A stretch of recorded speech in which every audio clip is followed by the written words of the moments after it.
오늘 사도행전 세 번째 시간인데 사도행전은 신약 성경 중에서 유일한 역사서라고 했죠.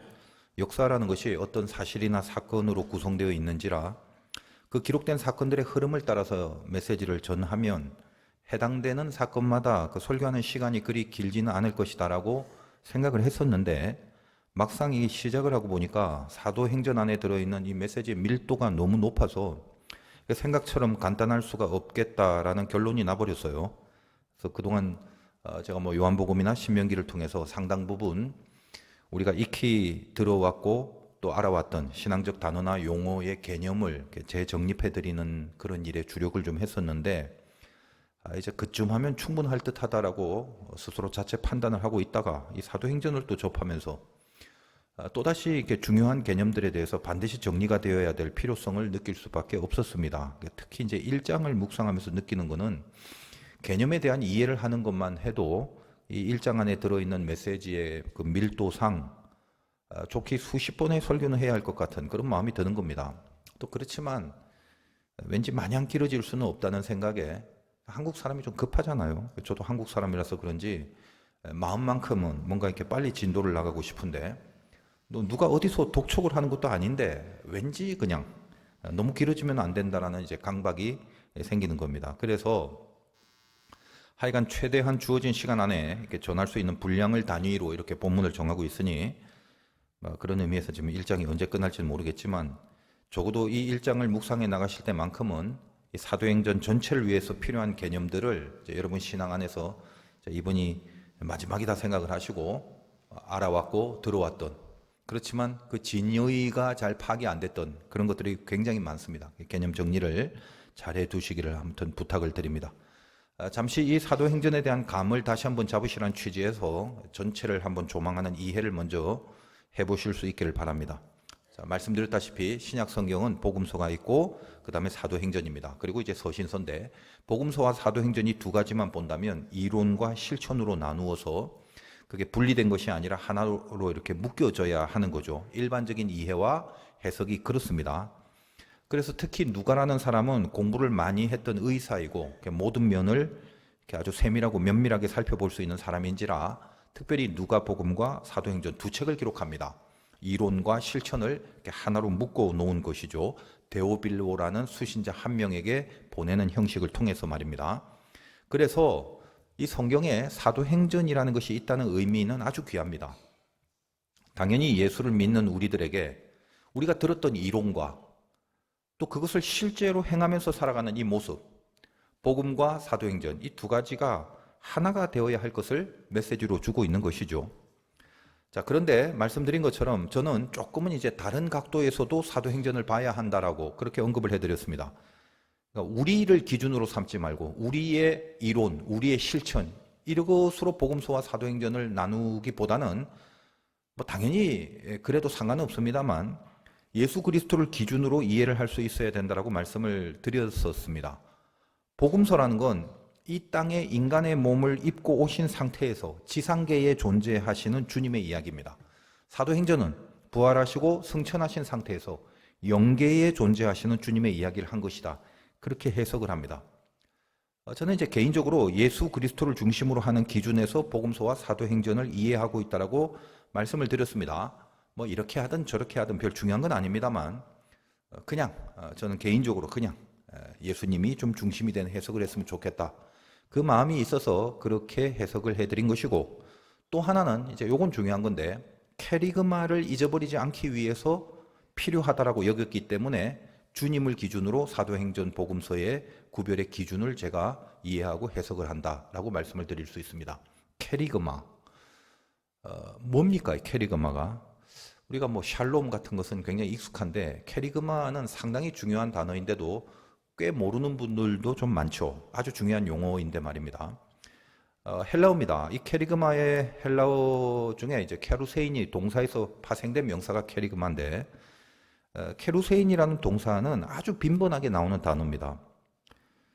그리고 그것의 명사형인 이 캐리그마는 성경을 이렇게 읽어보면 예를 들면 우리말 표현 중에 뭐 선포, 뭐 전파, 뭐 전도 혹은 설교 이렇게 번역이 돼 있는 원어가 거의 다 캐리그마 혹은 동사형인 케루세인이 됩니다. 그래서 원래의 뜻이 뭐냐? 그 케루세인은 전령관으로 임무를 수행한다 이런 말이죠. 전령관이라는 말은 어떤 메시지를 받은 자를 말합니다. 그 메시지를 받아서 자기가 갖고 있는 게 아니라 다른 자에게 이 메시지를 전하는 그 역할을 하는 거죠. 그것이 전령관인데 그 전령관이 전하는 그 행위가 선포 혹은 설교 혹은 전도 혹은 전파라는 개념이 되는 겁니다. 성경에 참 많이 나오는 단어들이지 아니겠습니까? 뭐 읽어보면 설교란 말, 전도, 뭐 선포 얼마나 많이 나옵니까? 예를 들면 한두 개만 좀 찾아본다면 마가복음 16장 20절에 이런 표현이 나옵니다. 제자들이 나가서 두루 전파할세. 이때 전파라는 그 헬라어가 캐리그마입니다. 우리가 지금 보고 있는 사도행전 10장 42절에 보면 우리에게 명하사 백성에게 전도하되, 그때 전도라는 헬라어가 케루세이입니다. 기타 등등 말씀드린 것처럼 이렇게 선포, 설교, 전도, 전파라는 의미를 가지고 있는데, 이런 개념이 왜 중요하냐 하면 그걸 캐리그마라고 하는데, 이 캐리그마의 그럼 내용이 뭐냐 하는 겁니다. 다시 말해서 뭘 선포하는데, 뭘 전파하는데, 뭘 설교하는데, 그 내용이 뭔데 이겁니다. 사도행전은 이 초반의 개념들이 중요하다고 했죠. 그래서 증인에 대한 개념 설명했습니다. 증인은 증언을 하는 사람입니다. 이걸 다르게 표현하자면 증인은 캐리그마를 전하는 사람이다 이렇게 말할 수도 있습니다. 그 증언이라는 것은 증언에 또 내용이 있지 않겠습니까? 그럼 증인이 캐리그마를 전하는 사람이기 때문에 결국 그 캐리그마의 내용이 증언의 내용이 되기도 하겠죠. 사도행전을 살펴보시면 차차 알겠지만, 그리고 이후 바울의 서신도 마찬가지고, 모든 예수 믿는 자들이 증인의 역할을 할 때 그 증인들은 뭘 증언하고 살았는가 하면 바로 이 캐리그마를 전했다는 겁니다. 캐리그마의 핵심이 뭔가? 설교, 전파, 전도, 선포, 그 내용, 그 핵심이 뭐냐? 말할 것도 없이 예수 그리스도시죠. 그렇다면 그 예수 그리스도에 뭘 전했다는 거냐? 바로 그 부분이 캐리그마의 핵심 내용이 되는 것입니다. 크게 5가지입니다. 탄생, 죽음, 부활, 승천, 재림입니다. 예수님의 탄생, 죽음, 부활, 승천, 재림. 이 5가지가 왜 중요하냐면 예수님의 인생 속에서 나타난 사건이지만 그 사건은 그냥 우연히 혹은 아무 의미 없이 그렇게 드러나거나 발생된 사건이 아니라 우리를 구원해 주시기 위한 예수님의 그 메시아의 사역 중에 의미를 두고 있는 사건이 크게 5가지가 있는데, 그 5가지의 사건 속에 우리를 구원시키는 하나님의 어떤 간섭과 원리들이 들어가 있기 때문에 이 5가지의 인생의 흐름이 예수님의 가장 주된 핵심 사역이며, 그리고 그것을 우리는 캐리그마의 내용이다라고 이해를 하셔야 된다는 겁니다. 좀 더 간단히 정리를 하자면 초대교회에 이제 주님을 전하기 시작했지 않습니까? 이제 2장 이후에 성령이 임하고 권능을 받고 주님을 전하는 증인된 삶을 살아가기 시작했는데, 그 주님의 뭘 전해야 하는가 하면, 자, 우리는 보통 요즘에 예수님 전하세요 그러면 제일 간단한 메시지가 예수 믿고 구원 받으세요. 그게 중요하잖아요. 바로 그 예수의 탄생과 죽음과 부활과 승천과 재림의 사건이 전부 다 우리를 구원하시는 주님의 사역과 관계되어 있는 의미 있는 주님의 모습이기 때문에 바로 그 내용을 전하는 것이 당시 증언의 핵심들이 되었다라는 겁니다. 그리고 그 캐리그마의 내용을 전하고 있는 그 모습들이 사도행전 이후 뿐만 아니라 바울 서신 이하에도 여러 가지 모양과 내용으로 그 증언의 내용으로 소개되고 있습니다. 자, 그러므로 우리가 고백하는 것 중에 사도신경이 있는데, 그 사도신경의 내용을 잘 생각해 보면 그 가장 중심에 바로 이 캐리그마의 내용이 고백되어 있습니다. 여러분 예배 때마다 암기하시고, 오늘도 사도신경을 고백했는데 어떻습니까? 성령으로 잉태하사 동정녀 마리아에게 나시고, 바로 이것이 탄생인데, 그 탄생을 시작하여 이 5가지의 캐리그마가 고백되어 있다는 것을 아실 겁니다. 사도신경이 뭔가요? 사도신경, 사도들이 믿고 있는 고백이란 말입니다. 그러니까 그 내용을 믿고 있기 때문에 믿고 있는 내용을 전하는 것, 그것이 증인이 증언하는 내용이고 목적이 됩니다. 사도신경은 사도들의 신앙 고백을 아주 오래전부터 대대로 전승해서 아주 긴 시간 동안 오늘날까지 점진적으로 완성된 고백서입니다. 역사가 굉장히 오래된 거죠. 어떤 한 개인이 어떤 특별한 날에 이렇게 자기가 적은 글이 아닙니다. 오랜 기간을 통해서 사도들의 신앙의 고백들이 전승되어 지금 이 상태로 우리들에게 남겨져 온 것입니다.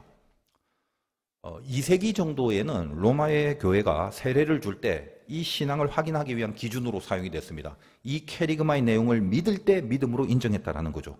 오늘날 우리가 이제 예배 중에 암송하는 이런 완성된 형태로는 AD 약 700년 정도의 유럽 지역에서 오늘 우리가 암송하는 식의 내용의 포맷이 확립이 된 것으로 알려져 있습니다.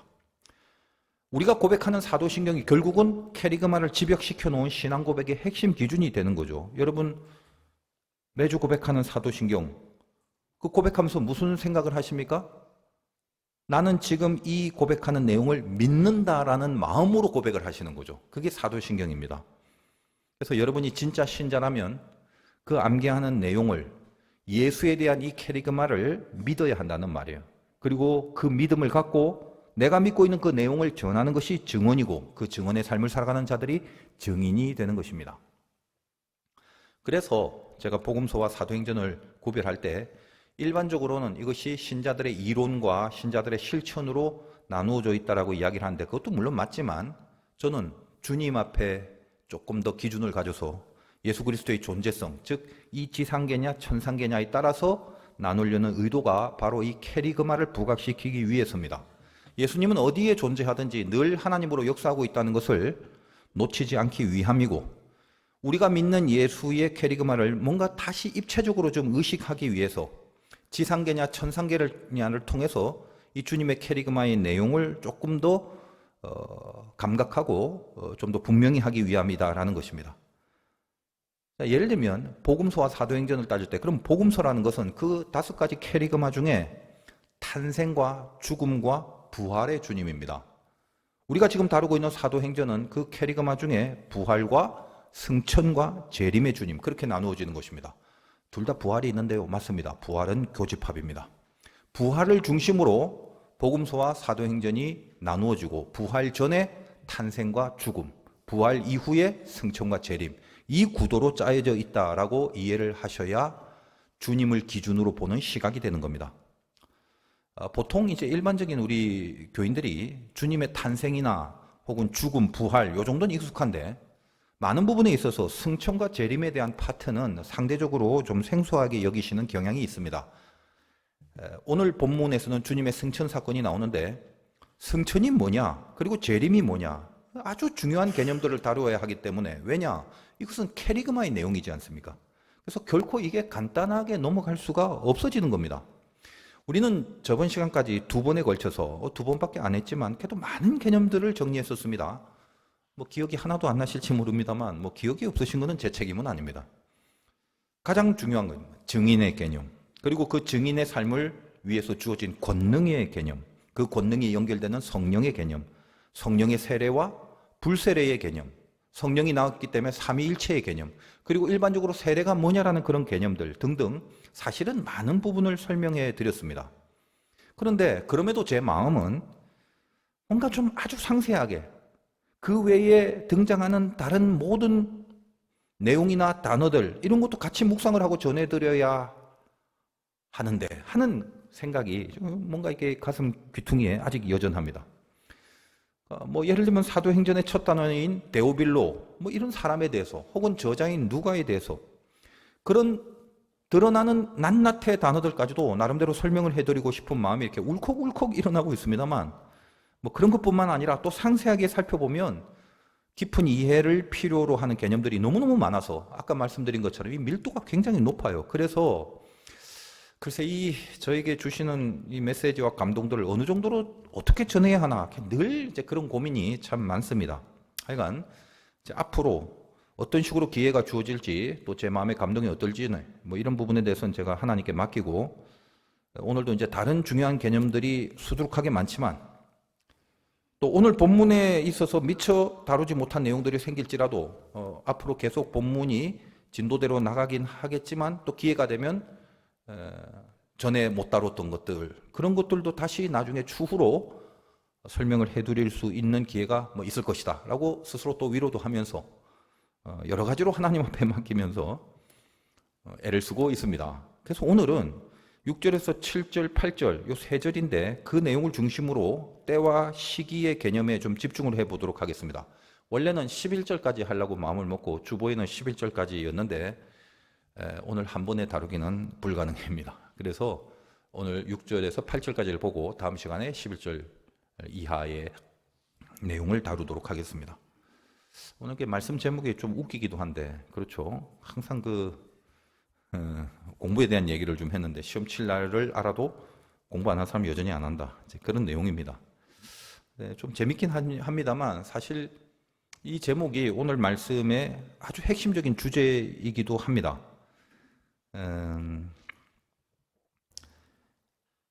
6절부터 7절까지의 내용을 통해서 그 부분, 그 시기와 때, 시험 치는 날, 이 부분에 좀 집중해서 묵상을 해보려고 하는데 우리 다시 한번 6절 보겠습니다. 그들이 모였을 때 예수께 여쭈어 이르되 주께서 이스라엘 나라를 회복하심이 이때니까 이렇게 묻습니다. 때를 물어본 거죠. 그랬더니 주님이 때와 시기는 아버지께서 자기의 권한에 두셨으니 너희 알 바 아니다.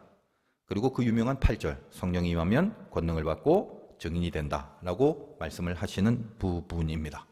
예수님이 성령 세례를 약속하셨고 실제로 사도행전 2장에 가서야 이 성령의 임재를 통해서 초대교회가 발동이 됩니다. 근데 그 전에 1장에서는 예수님이 말씀하신 그 말들이 구체적으로 무엇인지에 대해서 그걸 듣고 있는 이제 제자들이 전혀 감을 잡지 못한 상태인 것은 분명합니다. 말씀드린 것처럼 제자라고 하면 여러분 인식 속엔 12제자만으로 국한되면 안 됩니다. 제자는 더 많은 개념입니다. 사도에 대한 개념이 뭐고 제자에 대한 개념이 뭔지는 이미 설명을 해드렸죠. 그래서 다만 이제 오늘 본문의 상황이 있기까지를 한번 생각해 보십시오. 제자들은 주님의 부활을 목격했습니다. 그리고 표현해 보면 40일 동안 부활의 주님으로부터 하나님 나라에 대한 말씀을 들었습니다. 이 부분이 굉장히 또 중요한데 저번 시간에 다뤘지만 3절을 다시 한번 보겠습니다. 그가 고난 받으신 후에 또한 그들에게 확실한 많은 증거로 친히 살아계심을 나타내사 40일 동안 즉 십자가 달려 죽으시고 부활하신 다음에 40일 동안 그들에게 보이시며 하나님 나라의 일을 말씀하시니라 이렇게 되어 있죠. 살아생전 예수님은 죽은 자조차도 살리셨고 오병이어라는 엄청난 기적을 베푸셨습니다. 그 기적을 베푸신 주님이 본인이 말씀하신 대로 죽음에서부터 다시 살아나셨고 이제 뭔지는 모르지만 그 부활의 주님과 만난 자들에게 기다리라 성령의 세례를 받을 거라고 하십니다. 아마 제자들은 뭔가 싶은 예수님이 십자가에 달려 돌아가시기 전의 믿음보다도 훨씬 더 뭔가 신비하고 깊은 가슴 뛰는 그런 경험을 했을 것입니다. 진짜 부활하셨네? 부활의 주님을 만나고 있잖아요. 그래서 그 가슴 뛰는 마음으로 주님께 질문을 하는 게 6절이다라는 것입니다. 뭐라고요? 모였을 때 예수께 여쭈어 이르시되 주께서 이스라엘 나라를 회복하심이 이때이니까 이렇게 묻습니다. 이제 여러분이 이제 잘 모르실 수도 있겠습니다만 저는 전문가로서 이 부분과 이 6절을 묵상하면서 저도 마찬가지지만 정말 인간이라는 종자들은 가능성이 없다, 희망이 없다 싶은 겁니다. 그래서 이걸 지금 어떻게 해야 하나 싶은 마음이 들더라고요. 우리가 알다시피 잘 한번 생각해 보십시오. 예수님이 예루살렘에 입성하실 때 군중들이 종려나무를 흔들며 호산나를 외쳤습니다. 왜 그렇게 환영을 하죠? 이제 메시아가 예루살렘에 들어온답니다. 이제 메시아가 오면 우리는 잘 살게 된다 그겁니다. 아주 간단하게 말하면 어떻게 잘 살아요? 로마의 정권을 뒤집어 엎고 드디어 이 민족이 하나님의 도우심으로 그 원래의 나라를 회복하게 된다 그거죠. 그래서 오늘 말씀도 그렇죠. 이스라엘 나라를 회복하심이 언제입니까? 이때입니까? 근데 주님은 그렇게 안 하십니다. 그들의 기대와는 전혀 달랐죠. 오병이어라는 기적을 베풀 때도 그 능력에 취해서 많은 군중들이 예수님을 왕으로 삼으려고 했습니다. 제가 사무엘서를 설교하면서 이스라엘이 왕을 세우는 심보가 뭐라고 했습니까? 등 따시고 배부르기 위해서라고 했죠. 사울이라는 왕을 존경하고 그를 본받고 싶어서 왕으로 세우자는 거 아니었습니다. 다 자기들의 이익과 유익을 위해서죠. 마찬가지로 예수님을 왕으로 삼으려는 심보가 뭔가요? 주님을 본받고 주님을 존경하고 주님을 따르려고 그런 거 아닙니다. 저 엄청난 능력을 이용해서 우리가 좀 잘 살아보자 그겁니다. 그러니 주님이 오죽했으면 산으로 도망을 하셨겠습니까? 남일이 아니라 여러분들은 어떠십니까? 왜 주님을 왕으로 모시고 싶으십니까? 하여간 근데도 나중에는 강도인 바라바를 풀어주라고 돌변했던 군중들입니다. 그래서 십자가에 달려 죽게 되셨을 때도 그나마 측근의 제자들이 마저 다 도망해버리고 체념하고 절망하고 다들 고향에 돌아가서 고기를 잡고 살았지 않습니까? 그래서 아유 다 끝났다라고 생각하고 사는데 진짜 주님이 부활을 하신 겁니다. 말씀하신 대로 이곳저곳 보이시고 40일 동안 말씀, 하나님 나라에 대한 말씀을 전하십니다. 대단합니다.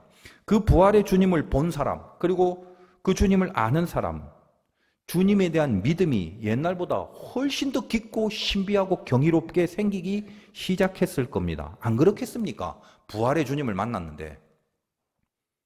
다시 확인해 보신다면 부활하신 그 주님이 40일 동안 하신 일이 말씀을 전했다라고 했는데 3절에 무슨 말씀이라고요? 하나님 나라의 말입니다. 하나님 나라의 일입니다. 얼마나 귀하고 눈물 나는 일이겠습니까? 이 세상을 넘어서 있는 예수님 자체도 죽음을 넘어서 있는 그 부활의 주님이 이 세상을 넘어서 있는 하나님의 나라를 전하는 겁니다. 여러분 복음서를 읽어봐도 얼마나 많은 하나님 나라에 대한 말씀을 주님이 전해 주셨습니까? 그 하나님 나라라는 건 절대적으로 세상의 나라와는 다른 겁니다. 바실레이아, 하나님의 통치. 그러니까 그 하나님 나라는 오히려 세상의 나라, 그리고 세상의 나라가 구동되는 원리와 그 존재론 자체가 완전히 다르고 아예 반대가 되는 나라가 하나님 나라이며 그 하나님 나라에 대한 일을 40일 동안 부활하신 주님이 전했는데 이 주님이 이제 승천을 하시는 마당에 제자들의 질문의 수준이 뭐냐? 아까 무슨 질문이었어요? 주께서 이스라엘 나라를 회복하심이 이때니까? 지금까지 도대체 뭘 들었던 것입니까? 하나님 나라라고 쭉 그랬는데 복음서에서조차 그 주님을 왕 삼으려고 했던 그 수준, 종려나무 들고 환영하다가 수틀리니까 죽여라 죽여라 외쳤던 그 수준, 지금 부활하신 이후의 주님을 보고 직접 하나님 나라에 대해 또 말씀을 들었으면서도 지금 저들의 질문은 이스라엘 나라의 회복을 또 여전히 묻고 있다는 사실입니다. 여기 회복이란 헬라어 아포카디스테미는 이전의 상태로 돌아간다 이런 뜻이에요. 그러니까 유대인들이 꿈꾸는 나라의 회복이란 게 뭐냐면 이전의 나라, 어떤 나라냐면 다윗의 왕국을 말합니다. 다윗의 국가로 세계에서 주름 잡는 강대하고 부유한 국가의 회복을 말하는 거예요. 더군다나 유대인에게 있어서는 그들은 선민 의식을 갖고 있었고 우리는 선택받은 백성이다. 그리고 그들에게 있어서는 눈으로 보여지는 땅이라는 게 곧 나라였습니다. 그러니까 약속된 땅에서 지금 로마를 비롯한 모든 이방 족속들을 다 내몰아 버리고 다시 이 땅을 찾아야 한다. 옛날 다윗의 왕가, 그 국가를 다시 누려야 된다. 저들의 회복의 개념이 그거였던 겁니다. 그래서 이제 주님의 부활도 바라보면서 와, 주님 뭔가 확실히 달라지셨는데, 죽음에서도 살아나셨는데 옛날보다 훨씬 더 세지신 것 같은데, 그래서 뭐요? 슬쩍 주님 그 회복이 언제 일어납니까? 또 이러고 있는 거다 이 말이죠. 주님 언제 칼 뽑으실래요? 십자가 달려 돌아가시기 전에도 칼을 안 뽑으셨는데 그게 있는지 없는지 잘 긴가민가 했는데 부활하신 거 보니까 한 칼 있으신 분이 틀림없습니다. 이제는 뽑아주세요. 이제 마지막으로 우리 한번 잘 살아봅시다. 이제 부활하실 정도면 됐잖아요. 언제 칼 뽑으실래요? 그 말이죠. 아시겠습니까? 이 흐름을. 제가 좀 농담 삼아 이제 말씀을 드리는 거지만 이런 질문을 다시 받으시는 주님이 승천 전에 심정이 어떻겠습니까? 이들을 위하고 이들을 살리려고 죽음에서 부활하시고, 아니 부활하시기 전에 십자가에 달려 죽으시고, 그리고 부활하신 이후에도 40일 동안을 다시 이 하나님의 나라의 말씀을 전하셨는데 정말 인간적으로 말하자면 정말 절망적이지 않겠습니까? 이들을 보고 어떤 소망이나 비전을 가지실 수 있겠습니까? 그래서 이제 오늘 9절을 보면 9절에 보니까 이 말씀을 마치시고 그들이 보는데 올려져 가시니 구름이 그를 가리어 보이지 않게 하더라.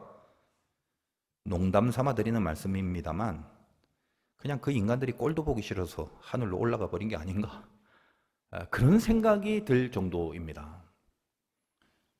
그런데 예수님이 참 대단하신 분이에요. 실제는 그런데 어떻게 하셨나요? 인간의 그 어리석음을 주님이 왜 모르시겠습니까? 그런데 노골적으로 책망을 하거나 뭐 욕을 하거나 그러지 않으시죠. 그들의 질문을 듣고 답을 주시고 승천합니다. 그 답이 바로 7절, 8절입니다. 언제냐고 묻는 저들에게 7절 이르시되 때와 시기는 아버지께서 자기의 권한에 두셨으니 너희가 알 바 아니요. 약간 강경한 어조로 말씀을 하고 있습니다만 욕은 아니죠. 무슨 말입니까? 솔직히 말하자면 야 그거 좀 말 같지도 않은 질문 하지 마. 그거는 이미 틀려버린 질문인데 해야 될 질문이 아니다 이 말이야. 그러니까 그냥 하나님이 아시는 거지 너희들이 그걸 가타부타 따지고 알아야 될 문제가 아니야. 그리고 마지막에 그냥 증인이 되리라, 증인되라라고 하십니다. 정리를 하자면 이거예요. 언제입니까? 언제를 물었는데 어떻게 해야 되는지 어떻게를 답하십니다. 다 그런 건 아닙니다만 우리도 그렇습니다. 언제라는 것에 집착하는 사람들이 있어요. 많은 부분 언제에 집착하는 사람들은 어떻게는 신경 쓰지 않는 경우가 굉장히 많습니다. 언제, when 거기에 몰두하고 있는 사람들은 어떻게, how를 등한시하는 경우가 많더라는 것입니다. 물론 이제 이해는 합니다. 현실이 어려우니까. 특별히 유대인들, 잘 살고 싶은 그 유대인들의 마음 모르는 거 아닙니다. 근데 우리도 주님께 질문을 많이 할 겁니다. 하나님, 도대체 언제쯤인가요? 언제 되나요? 언제까지 이래야 하나요? 그런 질문을 하고 살아갑니다. 그냥 딱 부러지게 가르쳐 주면 좋을 건데 안 가르쳐 주시죠. 뭐라고요? 제자들에게 하신 말씀처럼 증인의 삶을 살라고만 하시는 겁니다. 우리가 이 부분에서 지금 우리 신앙에 한번 적용을 해보기로 합시다. 지금 이스라엘의 회복이라는 것은 당연히 지금 이들의 질문의 내용은 육적인 나라를 말합니다. 정치적이고 현실적인 나라의 회복, 부강해지는 다윗 왕조의 재건설을 말하는 겁니다. 그런데 만약에 이때와 시기가 이런 현실적인 혹은 정치적인 나라가 아니라 어떤 영적인 종말을 말한다면 어떨까 싶습니다. 우리가 보통 말하는 심판의 날, 영적인 하나님의 나라의 그 마지막 날을 말한다고 하면 어떻겠는가 하는 겁니다. 결론은 실은 동일합니다. 그러니까 현실적인 어떤 문제가 있어서 이 문제가 언제쯤 풀려질까요? 라고 물어서 혹시라도 그게 언제다라는 대답을 듣든지 그런 경우가 있든지 또 영적인 부분에서 우리가 예수 믿고 살아가는데 어떤 마지막 심판의 날이 언제인지 그걸 물었을 때 그게 언제다라는 말을 들었다 할지라도 현실적인 문제든 영적인 문제든 어떤 때를 물었을 때 그 때에 대한 답을 들었다 할지라도 결론은 뭐냐? 동일합니다. 어떻게 동일한데? 여전히 가장 중요한 것을 안 하는 게 인간이다 라는 사실이 동일하다는 것입니다. 여러분 그 학교 다닐 때 보면 다 잘 알잖아요. 공부 안 하는 학생은 어떤 여건에서도 안 합니다. 시험이 언제인지 그때와 시간을 다 알아도 결국은 공부 안 하더라는 거예요. 근데 공부도 안 하는 학생이 아예 공부를 하기 싫어하고 공부를 아예 안 하는 학생이 시험 치는 날짜를 계속 묻는다면 공부하려고 묻는 게 아니라 그날은 일찍 끝나니까 놀러 갈 계획을 세우려고 묻는 것뿐입니다. 여러분 심판이 있다라고 하면 다 잘 살고 믿음으로 신앙으로 다 잘 믿음 생활을 할 줄 알지요? 혹시 저나 여러분 중에 주님이 오실 날 마지막 심판 날이 언제인지 다 알았다고 칩시다. 그러면 갑자기 마음 잡고 신앙생활을 잘 할 수 있을 것 같죠? 천만에 만만입니다. 여러분도 경험이 있을 것 같은데 말입니다. 딱 한마디로 오늘 이제 이 그때를 묻는 제자들의 마음이 다 그런 건 아니겠지만 결론적으로 보면 그 질문을 한 제자들의 마음이 그 질문에 대해서 정말 언제라는 답을 얻었다 할지라도 아무런 준비도 안 하고 살 게 뻔하다는 생각이 듭니다. 시험 공부하기 싫은데 이렇게 날짜가 다가오잖아요. 여러분들은 학교 다닐 때 다 공부하기 싫어했잖아요. 그래서 이 이야기를 잘 이해하실 것입니다. 시험 날짜가 자꾸 다가와요. 공부하기 싫어 죽겠는데. 그러면 물어보죠. 원래 공부를 잘하고 공부를 열심히 준비하는 학생들은 시험 언제야? 라고 물어보지 않습니다. 이미 알고 있거나 그게 별로 중요한 게 아니에요. 왜? 늘 공부를 하고 있기 때문에. 근데 꼭 지독하게 공부하기 싫은 그 학생이 항상 물어봅니다. 다가올수록 언제가 시험이야? 며칠이야? 며칠 남았어? 물어봅니다. 준비하려고 묻는 게 아닙니다. 뭐? 일주일밖에 안 남았어? 아이 짜증나네. 이런 시험은 뭐 하려고 친다는 거냐? 놀지도 못하게. 열받네. 그래서 자꾸 물어보는 겁니다. 오늘 제자들의 심리가 그렇다는 건 아닙니다만 결론적으로는 동일하더라는 겁니다. 아무것도 안 합니다. 우리가 모두 그런 수준입니다. 그래서 그렇게 멸망되어서는 안 되겠기에 불합격되면 큰일이니까 주님이 우리에게 준비할 수 있는 능력을 주시겠다라고 약속하는 것이 바로 오늘 본문 말씀이라는 겁니다. 성령이 임한다는 약속을 주십니다. 그게 아니면 안 되며 그것이 있으면 되기 때문에 그걸 알기 때문에 우리에게 준비할 수 있는 유일한 조건으로 너희에게 성령이 임한다라는 말씀을 약속으로 주시고 있다는 사실이에요. 예수님이 승천하신 것은 성령이 함께 해주시는 은혜를 주시기 위함, 그 단계로 밟아가는 캐리그마입니다. 말씀드린 것처럼 저 하늘 위의 성부 하나님이 우리 옆으로 오셔서 성자 예수님이 되시고 그리고 이제는 우리 안으로 들어오시는 성령 하나님, 이 수순을 위해서 그 영원한 동행을 이루시려고 주님은 승천하십니다. 그리고 뭐라고요? 승천하신다라는 영적 조건을 상징으로 하여 이제 또 다른 보혜사를 너희에게 보낸다. 또 다른 보혜사인 성령 하나님을 주시는 상징적인 캐리그마의 사건, 그것이 승천의 깊은 메시지입니다. 언제냐를 묻고 언제냐라는 것을 집착하는 인생이 아니라 증인된 삶 그 자체를 살아내므로 언제라도 상관이 없는 인생을 살아낼 수 있게 하기 위해서 주님이 성령을 보내시고 그 성령이 권능으로 임할 때 그저 언제쯤 이 한켠의 세상의 땅을 얻으려나 그렇게 궁리하던 이스라엘의 육적인 욕망은 소멸이 되고 땅 끝까지 하나님의 나라를 바라보는 증인된 삶을 살아낼 수 있다라고 말씀을 하고 계신 겁니다. 그러므로 주님은 언제냐고 물어보는 제자들에게 언제를 말해주는 것이 아니었습니다. 성령이 임해야만 그 언제에 대한 집착을 벗어날 수 있게 됨을 아셨기 때문입니다. 언제에 대한 집착을 벗어나야 하는 이유는 말씀드린 것 같이 언제 이걸 집착한다는 것은 안 하겠다는 결론을 주는 모습이라고 했습니다. 우리가 실은 다 그러합니다. 잘 한번 생각해 보십시오. 이 관점에서 한번 생각해 보시기 바랍니다. 왜 언제를 묻나요? 왜 언제를 묻습니까? 준비하기가 싫은 겁니다. 성령이 임하셔야만 합니다. 다른 방법은 없습니다. 우리가 예수를 믿는다고 하지만 우리 믿음은 내가 내 안에서 만들어낼 수 있는 게 아니죠. 그래서 결국은 성령이 내 안에 임재하실 때 비로소 믿음이 온전하게 생겨지는 것입니다. 여러분의 믿음이 뭐죠? 믿음의 핵심은 예수를 믿는 게 믿음인데 그럼 예수의 무엇을 믿느냐고 묻는다면 이제껏 쭉 말씀드린 것처럼 캐리그마를 믿는 것이 믿음입니다. 그 캐리그마는 이 영적인 흐름 속에서 성령이 임하여 우리 안에 거하시면 모든 5가지의 그 캐리그마의 맥락과 그 흐름을 하나로 다 믿을 수 있는 것이고 성령이 우리에게 임하지 않는다면 전체를 다 믿는 것이 불가능해지는 것입니다.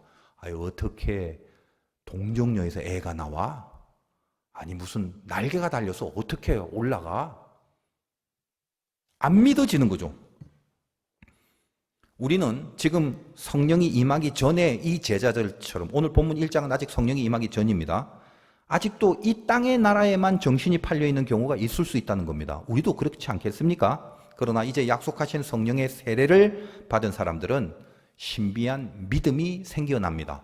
우리도 당연히 성령께서 임하셔서 1장 이후의 인생이기 때문에 우리에겐 믿음이 있죠. 어떤 믿음이요? 캐리그마에 대한 믿음입니다. 탄생을 믿게 됩니다. 탄생 안에 감추어져 있는 구원에 대한 섭리, 그 비밀을 깨닫고 알게 되는 거죠. 왜 동정녀 탄생이 있을까? 동정녀 탄생이 믿어질 뿐만 아니라 죄 없는 몸으로 오셔야만 하는 이치를 깨닫게 되는 것입니다. 죽음을 믿게 됩니다. 예수님이 죽었다는 사실을 믿는 게 아니라 그뿐만 아니라 왜 죽었는가? 내 죄를 대신 지시고 아무 흠이 없는 독생자가 내 죄를 사하시기 위하여 대신 죽으셨다는 그 죽음의 내용과 이유와 원리를 믿게 되는 겁니다. 그리고 부활을 믿게 됩니다. 마귀의 세력, 사망의 권세를 갖고 있는 마귀의 세력을 밟아 일어나 모든 죄의 열매인 사망을 이기신 그 주님의 승리, 그것이 부활이고 우리로 하여금 그 승리를 주기 위하여 주님께서 부활하신 그 부활의 원리를 우리가 믿게 되는 겁니다. 그리고 승천을 믿게 됩니다. 이제 내 안에 들어와서 나와 영원한 동행을 이루기 위하여 내 속에 들어오시기 위하여 성령님을 보내주시기 위한 그 승천에 대한 캐리그마를 믿게 되는 겁니다. 그리고 마지막에 재림을 믿습니다. 이 마지막에 모든 것을 심판하시는 만군의 왕으로 오실 주님을 믿게 되는 겁니다. 재림을 믿는다는 것은 더 본질적인 의미에서 주님의 심판을 믿는 것입니다. 제가 아까 이 캐리그마의 중앙 한가운데 부활이 있다고 말씀드렸죠. 탄생과 죽음은 부활을 가운데 놓고 승천과 재림 이렇게 매치가 됩니다. 부활을 가운데로 놓고. 부활 전에 탄생과 죽음, 이게 뭔가요? 탄생과 죽음, 내려오셔서 죄를 사하셨죠. 이것이 탄생과 죽음입니다. 부활 이후에 승천과 재림은 뭐죠? 올라가셔서 죄를 심판하신다는 겁니다. 부활을 중심으로 대칭이 되어 있는 이 내용이 캐리그마의 흐름입니다. 그렇다면 이제 부활의 주님을 만난 이들이 오늘 승천하신 주님을 쳐다보는 제자들이고 이제 그들에게 남아있는 신앙의 과정이 뭔가요? 재림의 주님을 기다리는 겁니다. 우리도 지금 마찬가지입니다. 지금 사도행전 1장의 시대가 오늘날 지금까지 계속됩니다. 우리도 탄생과 죽음과 부활의 주님 그리고 승천하신 주님까지를 믿고 이제까지 살아온 세대입니다. 현실 역사의 시간으로 친다면 주님의 부활 승천 이후 2000년이 지났습니다. 꽤 오랜 시간이 지났습니다만 하나님의 차원에서는 하나님은 시간을 창조하시고 영원을 관장하시며 하나님 스스로는 시간이 상관이 없는 시간이 없으신 분이죠. 고로 하나님의 차원에서는 2000년이 아니라 이틀이 지난 것일 수도 있습니다. 하루가 1000년 같다고 하셨으니 말입니다. 그러므로 우리도 이 주님의 재림이 있기까지 오늘 말씀대로 증인의 삶을 살라고 명을 받았던 것입니다. 사도행전 1장에서 이 명을 받은 그들의 영적 차원과 2000년이 지난 우리들의 영적 차원은 동일합니다. 어떤 의미에서? 탄생과 죽음과 부활과 승천을 목도하고 이제 남은 재림을 기다리는 과정에 있는 동일한 선상에 있기 때문에 이 말씀을 받은 1장의 무리들과 우리들은 동일한 차원에 있다는 것입니다. 고로 우리에게도 남은 건 뭐나? 캐리그마 중에 재림을 믿는 믿음으로 기다리는 겁니다. 오늘 말씀대로 혹시라도 제자들처럼 언제 재림이 있냐고 물어보지 마세요. 우리가 이 재림의 때를 논할 때마다 늘 질문하는 게 그거죠. 주님 언제 오십니까? 이렇게 사도행전에서 제자들도 이런 질문을 했는데 우리도 재림이란 교리를 알기 때문에 예수님이 언제 오시는가에 대한 궁금증을 많이 갖고 계십니다. 그것을 성경적으로 대답을 하지 못하고 삐딱하고 이상하게 풀다 보니까 우리나라의 곳곳의 이단들이 이 재림의 날짜를 이용해서 수많은 논란을 만들어내기도 했습니다. 재림의 이때를 논할 때마다 데살로니가전서 5장을 인용합니다. 여러분 이 부분 한번 찾아볼까요? 데살로니가전서 5장 신약성경 332페이지 정도에 있는데 혹시 못 찾으시면 그냥 들으시면 될 겁니다. 늘 이 얘기는 익숙하죠. 도둑같이 이 말이라. 그 말입니다. 이 말이 무슨 의미를 갖고 있는지 잘 이해를 해 주시기 바라면서 다시 한번 그 부분이 있는 데살로니가전서 5장 1절부터 제가 한번 읽어드리겠습니다. 형제들아, 때와 시기에 관하여는 너희에게 쓸 것이 없음은 주의 날이 밤에 도둑같이 이룰 줄을 너희 자신이 자세히 알기 때문이라. 그들이 평안하다 안전하다 할 그때에 임신한 여자에게 해산의 고통이 이름과 같이 멸망이 갑자기 그들에게 이르리니 결코 피하지 못하리라. 형제들아, 너희는 어둠에 있지 아니하며 그날이 도둑같이 너희에게 임하지 못하리니 너희는 다 빛의 아들이요 낮의 아들이라. 우리가 밤이나 어둠에 속하지 아니하나니 그러므로 우리는 다른 이들과 같이 자지 말고 오직 깨어 정신을 차릴지라. 이렇게 기록되어 있습니다. 그래서 우리가 분명히 해야 될 게 있는데 가장 중요한 것을 놓치고 있는 경우가 참 허다합니다. 무슨 말이냐면 안 믿는 자들에게나 도둑같이 임하는 거지. 오늘 이 말씀에 우리는 어떤가요? 4절에 보니까 분명히 기록되어 있죠. 형제들아, 너희는 어둠에 있지 아니하며 그날이 도둑같이 너희에게 임하지 못하리니. 그러니까 우리가 주님 언제 오십니까? 심판 언제 오십니까? 아, 그날은 도둑같이 온다. 이렇게 얘기만 하면 안 돼요. 우리는 도둑같이 임하는 게 아니라니까. 저 세상 사람들이 도둑같이 임한다라는 얘기를 하고 있다는 겁니다. 그럼 도둑같이 온다는 게 뭔데? 도둑이 나 몇 시에 갈게라고 광고하지 않습니다. 그러니까 도둑같이 임한다라는 말은 광고를 하지 않기 때문에 도둑 맞는 입장에서는 언제 올지 모릅니다. 결론은 뭐냐? 도둑같이 임한다라는 것은 도둑을 결국 맞는다라는 말입니다. 도둑이 올 줄 알고 도둑 맞는 사람은 없습니다. 도둑이 온다라는 의식이 없기 때문에 도둑을 맞는 겁니다.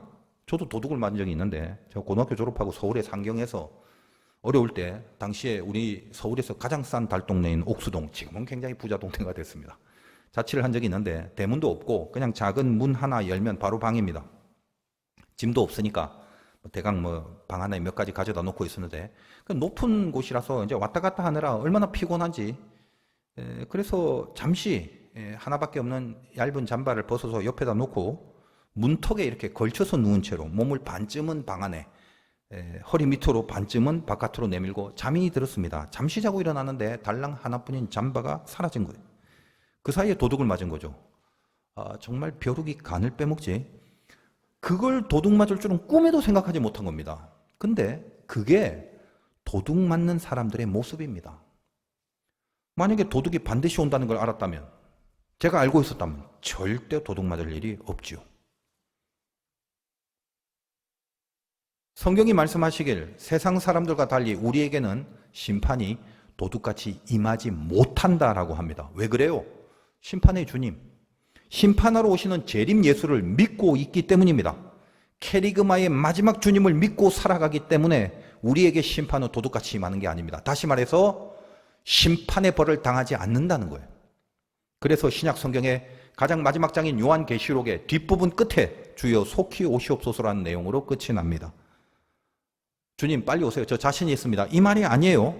이 세상 살면서 심판의 주님, 재림의 주님을 믿고 살겠다라는 다짐입니다. 이제 우리에게 실현될 하나 남은 주님의 캐리그마 뭔가요? 재림의 주님을 믿는 겁니다. 그래서 사도행전은 승천과 재림으로 연결되어 있는 천상계의 주님에 대한 이야기를 풀어나가는 사건과 내용들이죠. 도둑 맞는 자들의 모습에 대해서 조금만 더 생각해 봅시다. 사도행전의 저자인 누가는 누가복음 17장 26절 27절에서 우리가 잘 알고 있는 이렇게 기록을 하고 있습니다. 도둑 맞는 자에 대한 거 제가 읽을 테니까 한번 들어보십시오. 노아의 때에 된 것과 같이 인자의 때도 그러하리라. 노아가 방주에 들어가던 날까지 사람들이 먹고 마시고 장가들고 시집가더니 홍수가 나서 그들을 다 멸망시켰으며, 자 어떤가요? 먹고 마시고 장가들고 시집가고 이런 모습들이 도둑 맞는 자들의 일상이더라는 겁니다. 그럼 뭐 나쁜가요? 나쁜 거 없죠. 뭐 이렇게 안 사는 사람이 어디 있어요? 다 먹고 마시고 장가들고 시집가고 일상의 삶을 살죠. 중요한 게 뭐냐? 그게 중요한 게 아니라, 그걸 그렇게 살았다는 게 나쁘다는 게 아니라 그렇게 사는 동안 노아의 말을 안 들었다는 겁니다. 100년 전후의 기간, 긴 기간을 방주를 만들었는데 그 심판에 대해서 노아가 얼마나 많이 말했겠습니까? 반상회 할 때, 동창회 할 때, 동호회 할 때 그 커다란 방주를 바라보면서 저게 뭐야? 100년 전후의 긴 시간 동안 홍수에 대한 심판을 노아가 얼마나 많이 말했겠냐 이거예요. 그런데 뭐예요? 그걸 준비하지 않은 겁니다. 도둑 안 온다라고 생각을 한 거죠. 달랑 노아와 그 가족만 준비합니다. 도둑 맞지 않은 사람은 노아 가족 8명 뿐입니다. 그 시대의 증인은 노아였습니다. 그 어떤 사람들도 심판을 안 믿었고 그 심판을 준비하지 않았는데, 근데 오늘 본문식으로 본다면 그냥 그 때를 묻기만 하고 살았는데, 그렇죠. 아까 왜 물어봤다고 그럽니까? 싫어서. 싫든 좋든 다 빼고 결국은 준비하지도 못할 자들의 수준이라고 그랬죠. 언제를 물어보는 자들의 그 집착이.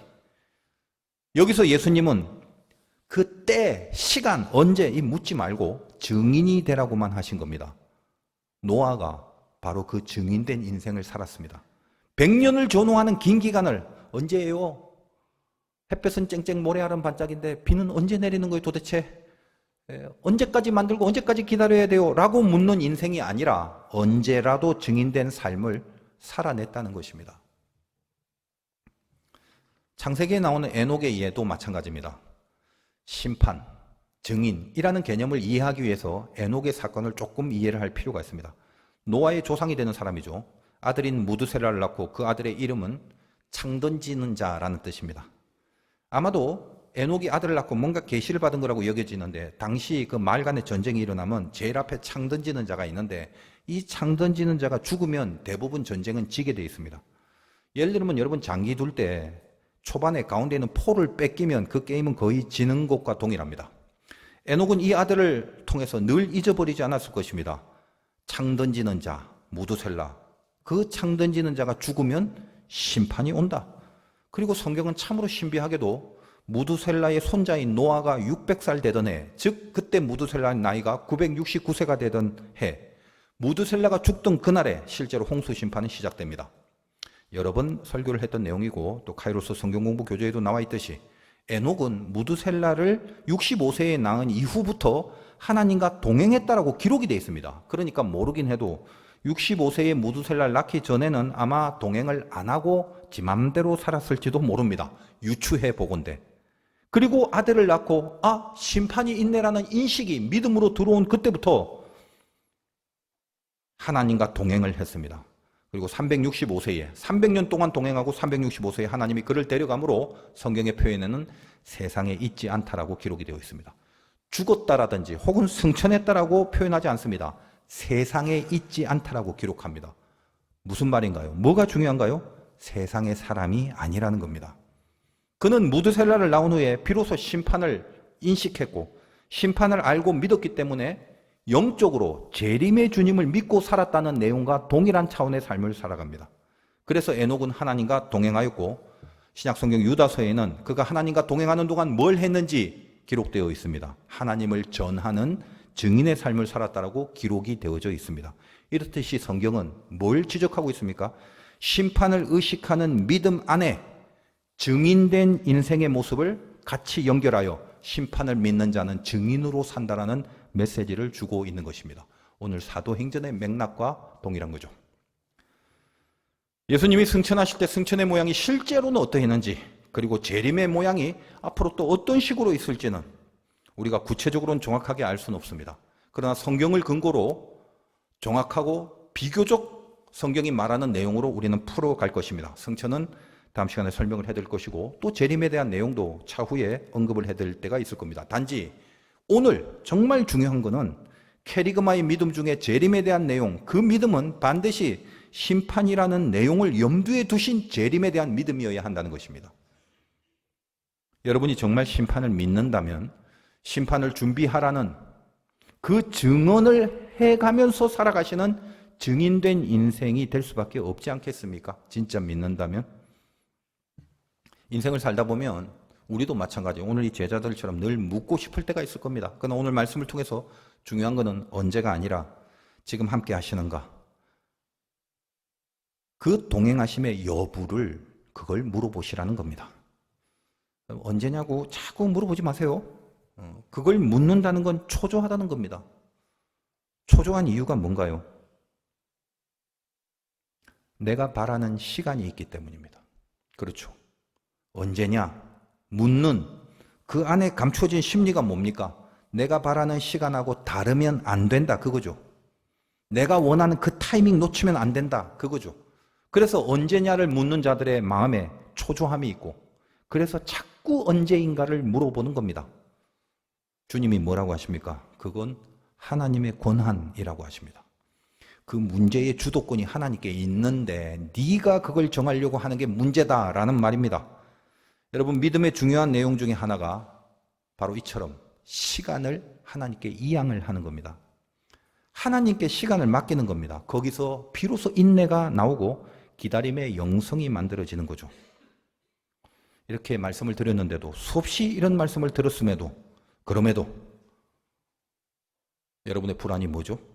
내가 원하는 시간에 안 되면 손해볼 것 같다, 그거죠. 그래서 하나님께 시간을 양도해 드리지는 못하니까 하나님, 그래도 제가 하나님 믿어드리니 양도는 못할지라도 하나님이 알아서 내 시간에 맞춰두고 그렇게 해달라는 거 아니에요? 그걸 뭐라고 한다? 우상신앙. 언제쯤 이 우상에 죄악된 영성을 버릴 수 있을지는 모르겠습니다. 물론 이해는 합니다. 우린 연약하니까 초조하고 망할 것 같고 손해볼 것 같고 그렇죠. 사람이 손해보는 거 제일 싫어합니다. 주님이 나를 위해서 손해보신 게 어느 정도인지는 1도 생각 안 하고 있죠. 다 자기 손해만 생각하고 삽니다. 그리고 믿음이 있다고 얘기합니다. 믿음은 시간의 이양입니다. 시간을 양도하셔야 됩니다. 그리고 기다리는 동안 초조하게 발만 동동 구르지 마시고 이양에 들여서 남은 시간 안에 함께 하시는 주님과의 동행을 지켜내시는 또 다른 영의 시간을 살아내는 그 증인의 모습으로 살아가셔야 합니다. 시간은 시계를 통해서 알 수 있는데 시계라는 게 복잡합니다. 제가 1부 예배 때는 이 얘기는 안 했는데 2부 예배 때는 좀 여유가 있으니까 여러분 시계를 다 차고 계실 수도 있는데 고장 잘 나죠. 어떤 제가 유튜브를 보니까 슈퍼카 주인이 자기 차를 구경하고 있는 어떤 노인분을 보더니 의기양양해서 아유 얼마든지 내 차 구경하라고 문도 열어주고 그럽니다. 자랑하는 거죠. 차 안에 내부도 좀 보라고 친절을 베풉니다. 그래서 그 노인분이 이렇게 관심을 보이면서 다소곳하게 차량의 이곳저곳을 좀 보고 있는데 갑자기 이제 이 차 주인이 그 노인분이 차고 있는 시계를 본 겁니다.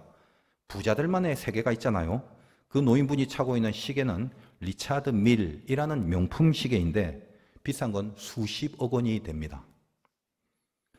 그래서 놀라면서 물어봅니다. 그 시계 리차드 밀 아니냐고. 그랬더니 조용히 웃으면서 알아보시네요 라고 말합니다. 그가 하는 말이 영상을 통해서 저 시계가 이 차보다 몇 배로 비싸다 라고 하면서 그 노인분이 얼마나 부자인지를 확인시키는 영상입니다. 저도 생소합니다만 리차드 밀이라는 시계가 있는지. 근데 그 시계가 아주 복잡한 구조로 만들어진 시계라서 고장이 잦고 수리하기도 무지 까다롭다고 합니다. 그럼에도 하여간 그 정도 시계를 차고 다니는 그런 수준이라 이거죠. 수십억. 댓글들이 참 웃깁니다. 어떤 댓글에 보니까 리차드 밀이 수십억 원이란 소리를 듣고 쓴 댓글에 에휴 나는 그냥 집에서 배지밀이나 먹어야겠다 라고 올린 글도 있습니다. 하여간 이 시계가 고장이 좀 잦은 이유가 그 안에 시계가 움직이게 하는 힘이 굉장히 복잡하면서 시계를 움직이는 힘이 시계 자체 안에 있기 때문입니다. 무슨 말이냐면 자기가 고장나면 시간이 고장나 버리는 거예요. 저는 예수 믿는 사람들은 한 손에 시계를 차면 다른 한 손에는 나침반도 좀 차고 살았으면 좋겠습니다. 저 하나 구입해서 차고 다닐 거예요. 나침반은 고장나는 거 없습니다. 정한 방향이 변하지 않습니다. 왜요? 그 방향을 지키는 힘이 나침반 내부에 있지 않기 때문입니다. 지구라는 거대한 자석의 자기력이 이 방향을 잡게 만들어줍니다. 알다시피 시계는 크로노스만 알려줍니다. 세상의 시간을 말하는 거죠. 그래서 오늘 본문에도 6절에 제자들이 질문한 그때라는 그때의 원어는 크로노스입니다. 그에 비해 주님이 말씀하신 때와 시기는 라고 할 때는 크로노스와 시기, 카이로스를 같이 사용하셔서 대답을 해주십니다. 무슨 말입니까? 하나님 안에 있을 때 인간의 크로노스가 카이로스가 된다는 말입니다. 카이로스, 하나님의 시간은 크로노스, 세상의 시간과 다르죠. 크로노스가 속도에만 집착할 때 카이로스는 방향이 중요함을 알려줍니다. 동행은요, 방향이 같아야만 가능합니다. 크로노스가 시계라면 카이로스는 나침판과 같습니다. 나침판은 자기 동력이 아니듯이 주님의 성령을 통하여 그 성령이 내 안에 거하는 것은 내 안의 속도보다는 방향을 분명히 해주는 힘이 됩니다. 여러분 좀 늦어도 아무 지장 없습니다. 방향이 바르면 아무 문제가 없다는 겁니다. 시간을 만드신 하나님이 자기 시간으로 나와 함께 하시기 때문에 그렇습니다. 초조해하지 마시고 시계는 그만 보시고 나침판을 바라보시는 영성이 생기시길 바라고 심판을 믿는 믿음과 시간을 이양해 드리는 믿음으로 살아내 주시기를 주님의 이름으로 축원드립니다.